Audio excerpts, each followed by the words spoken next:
আশরাফকে দেখি আর জিনটাকে দেখতেছি, চেহারা এমন এমন করতেছে, ওকে জিনে ধরছে, ওর চেহারাটা বিকৃত হয়ে যায়।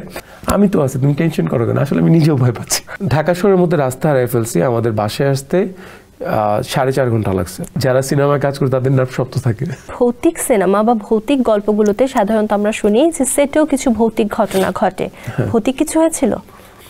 আমাদের সেটে রাত 2টা-3টা পর্যন্ত কাজ করতাম আমরা। সো আমি বলবো যে ভৌতিক কিছু ঘটেনি, কিন্তু আমরা সবাই একসাথেই থাকতাম, কারণ একটা জঙ্গলের মধ্যে শ্যুট করতাম। তো আমাদের রাত 2টা-3টা যখন আমাদের হোল নাইট শ্যুট হতো, তখন সন্ধ্যা থেকে ক্যামেরা ওপেন হতো।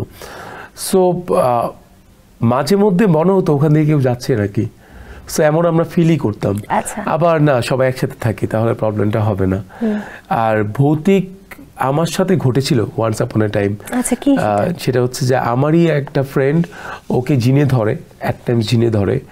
আমি জানতাম সেটা, এবং আমার সাথে আমার একটা ছোটো ভাই ছিল আশরাফ, ও আর আমি গাড়ি দিয়ে যাচ্ছিলাম, আমার ছোটো ভাইটা পিছনে বসছিল, ওকে জিনে ধরছে, ওর চেহারাটা বিকৃত হয়ে যায় এবং আমি খুব ভয় পেয়ে যাই। আমি ভয় পাই না, আমার ছোটো ভাইটা ভয় পেয়ে যায়। আমি ওকে আরেকবার এরকম জিনে ধরতে দেখছি।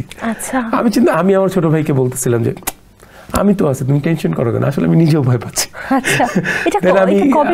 এটা 2 থেকে 3 বছর আগের। সো আমি সামনে বসে আয়নায় আশরাফকে দেখি আর জিনটাকে দেখতেছি, চেহারা এমন এমন করতেছে, ঠিক আছে। আশরাফ বলে কি, ভাইয়া উনি এমন করে কেন? আমি বললাম, আরে আমি তো আছি, এখন আমি তো সামনে বসছি। সো আমি চিন্তা করছি তাকে ড্রপ করা পর্যন্ত ঠান্ডা হয়ে যাবে। আশরাফ তুমি একটা কাজ করো, আল্লাহ আল্লাহ করো।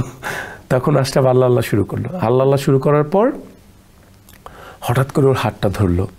হাতটা ধরার পর এই ছাড়ে না মারে, তখন ওর হাতটা ধরে টান দিল, ওর হাতটা পুরো ছিঁড়ে গেল, একদম মানে থাকে না রক্তাক্ত অবস্থা হয়ে গেল।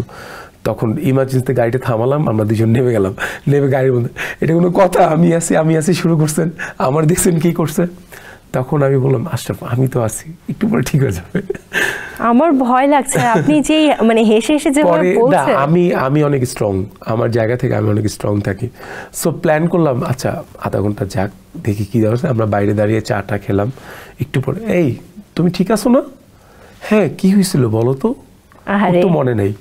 এখন আমরা 2টা ওর বাসা পর্যন্ত যাচ্ছি। ওর বাসায় ড্রপ করার পরে আমরা রাস্তা হারায় ফেলছি।